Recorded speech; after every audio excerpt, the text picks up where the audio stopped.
1 was immediate. Orders were given to organize the evacuation, to kill and burn all the prisoners, to destroy everything that might reveal the unit's secret activities. Only recently enlisted to train the young recruits, Sergeant Mizubichi would stay on until the very end.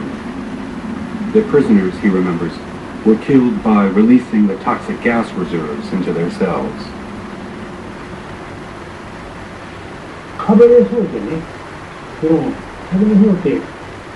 Along the wall ran a pipe that connected each of the cells.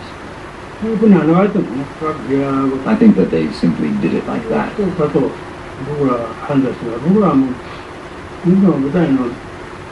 It was the young unit cadets who were ordered to do, call it the cleaning up.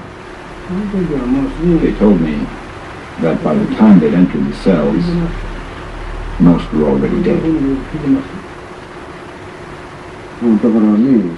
They killed the leftover logs with toxic gas, and then they burned the logs. There was smoke for at least 3 days. About the time it took to completely incinerate, I don't know, at least 80 people. Afterwards, they ordered me to drive a truck filled with sacks of the ashes and bones and dump it all under the Sungari River Bridge.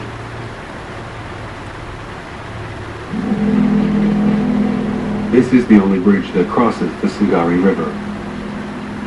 Afterwards, Suzuki joined his pregnant wife, a secretary in the unit, who was packing. The destruction of the entire complex began that same day. First, the central power station with its 3 tall chimneys. On August 11th, the pilots were ordered to blow up the prisoner quadrangle. We were the ones ordered to destroy it. We still had so many bombs. So, instead of dropping them from the sky, we put them all inside the building and blew them up. But they didn't do much damage. So the work was completed with 500 kilo bombs. Except for the buildings at the entrance, the entire compound was quickly destroyed and on fire. Every day trains left for the trip south towards Korea. The last train left on the evening of August 14th. The soldiers at the head of the train were armed to the teeth. Under the direction of 2nd Lieutenant Yoshida, heavy artillery had been mounted onto the roof of the 2nd locomotive.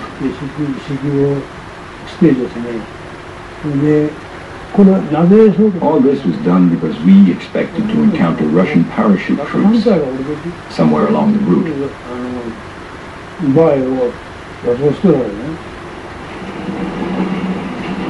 Colonel Ota installed himself in the middle of the train, carrying with him some 60 platinum ingots. Before leaving, he ordered everyone to destroy photos and other documents that could prove their affiliation with Unit 731. The next day, August 15th, the Emperor announced on the radio that the war was finished. They arrived in Busan 5 days later, where, to their surprise, Shiro Ishii was waiting. He had organized safe passage to Japan for the entire unit. Upon their arrival, the groups were separated and each made their own way home. One group took the mountain route to reach Tokyo without detection. At night, they stopped at selected temples.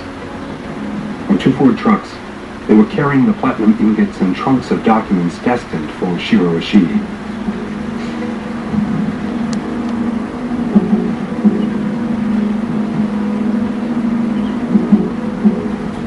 Arriving in Tokyo at the end of the month of August, they discovered a city destroyed by Allied bomb attacks, and its citizens awaiting the arrival of the new American master.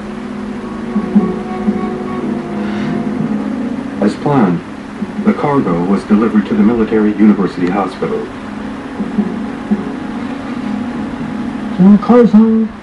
Just before the dispersion, Colonel Ota gave us an order.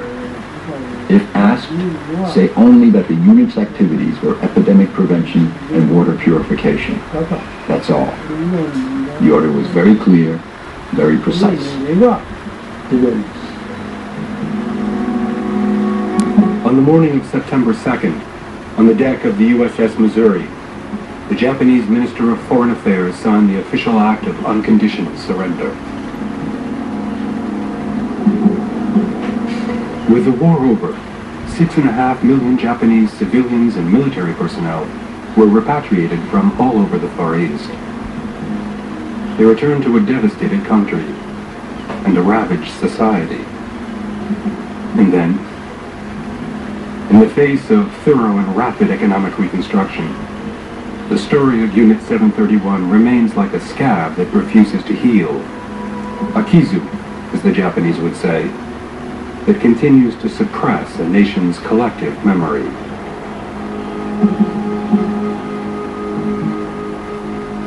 These images of the return and DDT disinfection date from 1946, the year the Tokyo War Crimes Tribunal began.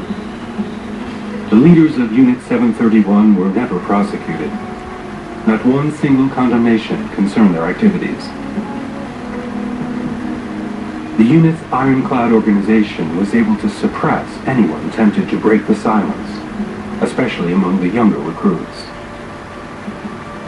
What of the results of over 15 years of experiments? What became of them? Who took possession of them? At what price? And to do what with?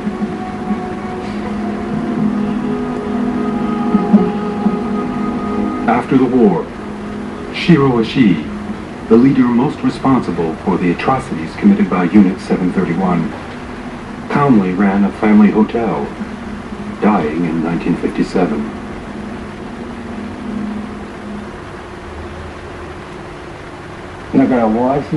I often ask myself why they weren't judged at the Tokyo Post-War Tribunal.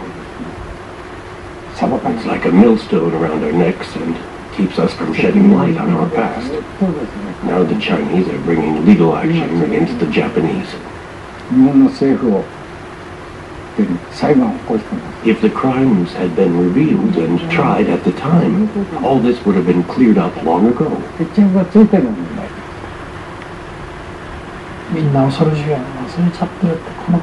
Many people don't know anything about this war, this invasion.